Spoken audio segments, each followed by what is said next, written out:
अम्मी के इंतकाल के बाद हम सब अकेले पड़ गए थे। मेरी छोटी छोटी बहनें थी, मैं सबसे बड़ी थी। ये नहीं पता था कि अब इतनी जल्दी अम्मी को अल्लाह ताला अपने पास बुला लेंगे और हम अकेले रह जाएंगे। लड़के तो बाहर के होते हैं, उन पर इतना फ़र्क नहीं होता, वो बाहर अपना मन बहला लेते हैं, लेकिन लड़कियां हमेशा घर में घुटती रहती हैं। मैं यही सोचती रहा करती थी कि आखिर अल्लाह ने हमारे साथ ऐसा क्यों करा। अब किस तरह से हमारा घर चलेगा, कैसे। अम्मी तो सारी चीज़ें खुद ही कर लिया करती थी, हमें तो पता ही नहीं चलता था। अब्बा पैसे ला के दे दिया करते और अम्मी खुद ही राशन वगैरह सब भर लिया करती। मेरी भी उम्र इतनी नहीं थी, सिर्फ 12 साल ही तो थी। अभी तो मुझे सही से ये भी नहीं पता था कि घर कैसे चलाया जाता है, ये घर में क्या होता है। पढ़ाई भी मेरी कंप्लीट नहीं हुई थी, अभी तो मैं पढ़ ही रही थी। और अचानक अम्मी का यूँ जाना, बस एक पेट में दर्द हुआ और एक खून की उल्टी आई और अम्मी ख़त्म हो गई। देखते ही देखते हमारी तो दुनिया ही लुट गई थी। और इस तरह से सारा बोझ मेरे कंधों पे आ गया।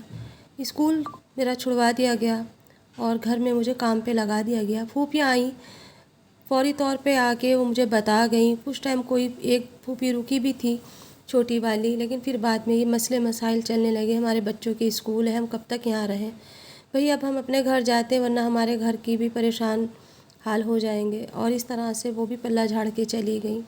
दादी दादा पहले से ही नहीं थे, खालाओं ने भी यही कह के पल्ला झाड़ लिया कि हमारे बच्चों के स्कूल चालू हो रहे हैं और ये तो है इतनी बड़ी, संभाल लेगी सब। ताई चाची ने भी यही कह दिया कि हाँ, बड़ी तो हो गई है, समझदार है, अपने घर को खुद संभाल लेगी, नहीं तो भैया दूसरी शादी कर लेंगे। बस अब्बा को ये दिमाग में तो ये बात पहले से ही थी।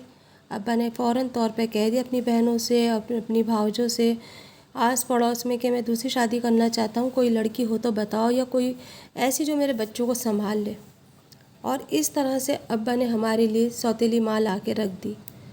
बहनों ने बड़ी धूमधाम से चाव से अपने भाई की शादी करी और हमें नसीहतें करी कि देखो, नई माँ आई है, इसे परेशान मत करना, चाहिए तुम्हें कुछ भी कहे चुपचाप होके सुन लेना, लेकिन इसे परेशान मत करना। बड़ी मुश्किलों से लाए हैं, हमारे भाई का घर आबाद हो गया, हमारा आना जाना खुल जाएगा। इस तरह से ना हमारी नई माँ घर पे आ गई, साथ में अपने एक बेटी भी लेकर आई, क्योंकि वो भी तलाकशुदा थी, तो इसके लिए उनके पास भी एक बेटी थी। और ऊपर से हम 3 बहनें और हमारे 2 भाई, कुल मिला के बच्चों की तादाद ज़्यादा हो गई, घर के खर्चे भी बढ़ गए।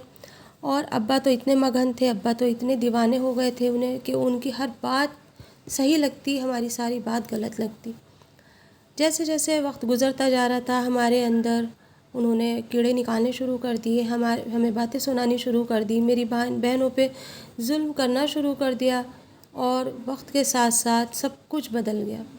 कभी मैं फूफी से अपनी शिकायत करती तो फूफी उल्टा हमें डांट देती कि ये सौतेली माँ है, मिल गई ना यही बहुत है, और बस अपनी गुज़र बसर करो, और कितने दिन रहोगी तुम, तुम्हारा भी मैं रिश्ता देख रही हूँ और जल्द से जल्द शादी कर देंगे।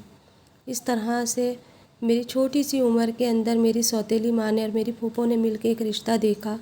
ये भी नहीं देखा कि उसकी और मेरी उम्र में कितना फ़ासला था। वो 35 साल का था और मेरी महज उम्र इस वक्त 15 साल थी।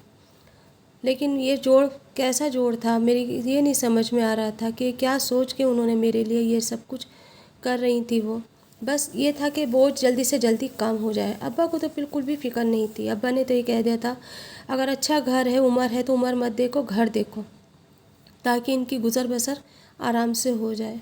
और इस तरह से मैं अपनी सौतेली माँ के जुल्मों का शिकार हो गई और मेरी शादी उस 35 साल के मज़बूत आदमी के साथ हो गई। मुझे ये भी नहीं पता था शादी के बाद कैसे रहते हैं, क्या है क्या नहीं है। हम तो किस्मत के मारे थे, अपने घर से ही इस तरह से आए थे।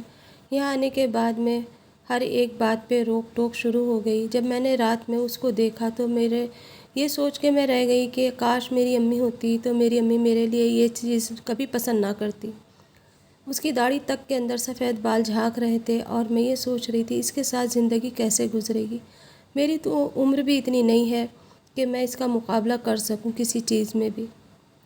कहते हैं ना, पैसा जो होता है हर चीज़ को दबा देता है। पैसे ने उसकी उम्र को भी दबा दिया था। हर कोई ये कहता था, उम्र मत देखो, इसका पैसा देखो, पैसे से ही दुनिया के अंदर जीत है। और बस मेरी वक्त मैं भी ज़िंदगी के हाथों हार गई और उसके साथ ज़िंदगी गुजारने पे मजबूर हो गई। ज़िंदगी गुजर रही थी पर ज़िंदगी में बिल्कुल मज़ा नहीं था। उसे किसी चीज़ का शौक़ नहीं था, ना ही उसे पहनने ओढ़ने का शौक़ था, ना उसे बीवी का दिल बहलाने का शौक़ था, ना कहीं ले जाने का शौक़ था। मैं थी नई उम्र की, मुझे तो ये दिल करता था मैं इससे भी बात करूँ, उससे भी बात करूँ, मैं यहाँ भी जाऊँ, मैं वहाँ भी जाऊँ। उसने तो मुझे सिर्फ़ एक ऐसे ला के रख दिया था जो उसके रात के काम आया करती थी मैं।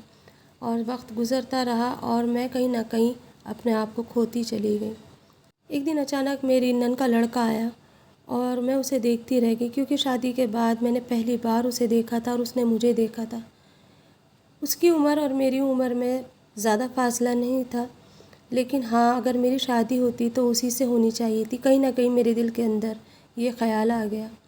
और कुछ मेरे वहाँ पर जो जेठानी की लड़कियाँ थी ना, उन्होंने भी ये कहा कि काश आपकी शादी इनसे हो जाती तो कितना अच्छा लगता, आपका जोड़ भी बहुत अच्छा है। और वो बात मेरे दिमाग में बैठ गई, क्योंकि उन्होंने तो करी मजाक मेरे साथ, लेकिन कहीं ना कहीं मैं दिल दे बैठी उसे। और बस वो भी मुझे दिल दे बैठा और हम दोनों एक दूसरे को देखा करते, चुपके चुपके बातें करते। शुरुआत में तो मुझे बिल्कुल नहीं पता था क्या सही है क्या नहीं, क्योंकि माँ नहीं थी, सही गलत का तो माँ ही बताया करती है। और बस इस तरह से ना मैं अपनी नन के लड़के के साथ में बहुत ज़्यादा नज़दीक हो गई। किसी को भी शक नहीं हुआ मेरे ऊपर, क्योंकि शक भी कैसे होता, जब भी वो घर पे आता हम नॉर्मल तौर पे रहते और जैसे सब चले जाते हम बहुत देर तक बातें करते। और मेरा मन यही रहता कि मैं इसके साथ चली जाऊँ। जब 2 साल हो गए हमारी इसी तरह से बातचीत को, एक दिन मैंने उससे कहा कि हम कब तक इस तरह रहेंगे, तुम एक काम करो, मुझे यहाँ से कहीं ले जाओ, वरना मैं अपना आप को ख़त्म कर दूँगी। मुझसे नहीं बर्दाश्त होता, मुझसे नहीं देखा जाता है, तुम्हारे मामू मेरे ऊपर बहुत जुल्म करते हैं और मैं उनके साथ रहना भी नहीं चाहती। उसने कहा ठीक है, मैं कुछ बंदोबस्त करता हूँ और मैं तुम्हें चुपचाप से यहाँ से ले जाऊँगा। और इस तरह से ना एक दिन मैंने मौका पा करके अपने हस्बैंड को बिल्कुल भी शक नहीं होने दिया और ना ही घर वालों में से किसी को शक था। मैं रात के अंधेरे में चुपचाप से उसके साथ चली गई। वो नई उम्र का था, मैं भी नई उम्र की थी। वो मुझे अपने दोस्त के घर ले गया, कुछ दिन उसने मुझे वहाँ रखा। मैंने उससे कहा कि तुम मुझसे निकाह करो ताकि हम दोनों साथ में रहें। उसने कहा मामू से तुम्हारा निकाह हुआ है तो मैं निकाह कैसे करूं, हम ऐसे ही रहेंगे साथ में। लेकिन मेरा दिल कहीं भी गवाही नहीं देता था, क्योंकि ये एक हराम था और वो हराम फल रहा था। अब देखते ही देखते 2 महीने गुजर गए। मैंने पीछे मुड़ के नहीं देखा, क्योंकि मुझे पता था मेरे जाने के बाद बहुत बातें हुई होंगी। ना ही उसने पीछे मुड़ के देखा। उसकी बातचीत तो हुआ करती थी अपने घर वालों से, लेकिन मुझे ऐसे ज़ाहिर करता था जैसे कोई बात नहीं हुई और उसे कुछ पता ही नहीं है सबके बारे में। और फिर एक दिन है ना, मुझे पता चला मैं माँ बनने वाली हूँ।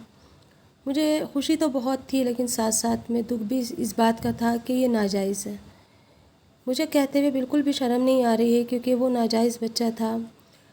ज़िंदगी मुझे कहाँ से कहाँ ले गई, मुझे नहीं पता था कि मेरी सौतेली माँ मेरी ज़िंदगी में ये ज़हर घोलेगी। ना वो इतनी जल्दबाजी का फ़ैसला लेती, ना ही मैं ये कदम उठाती। मैंने कई बार उस लड़के से कहा कि देखो, ये सारी चीज़ें बहुत गलत हो रही हैं और अब मैं नहीं कर सकती ये सब चीज़ें। तुम एक काम करो, कैसे भी करके मुझे खुलासा दिलाओ, निकाह में मुझे ले लो। तो वो हमेशा यही बात कहता था, वहाँ जा नहीं सकते, कैसे खुलासा लूँ, बस जैसे ज़िंदगी गुज़र रही है गुज़रने दो। पर कहीं ना कहीं मेरे दिल के अंदर एक डर था और ये लगता था पता नहीं कल को क्या होगा।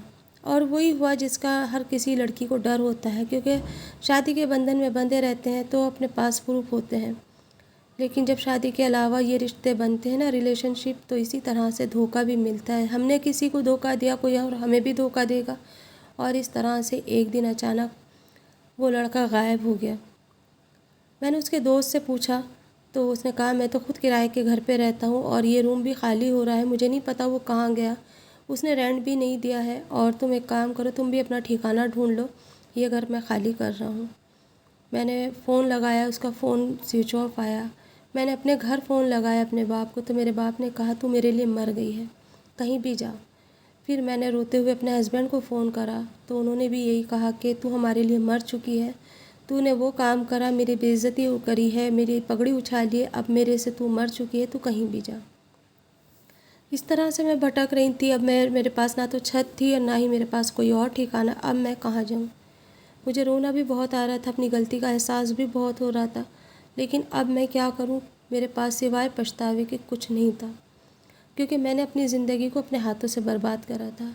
एक कहते हैं ना, झूठी मोहब्बत को देख के सच्चा माना, और जो सच्ची मोहब्बत थी उसे ठुकराया।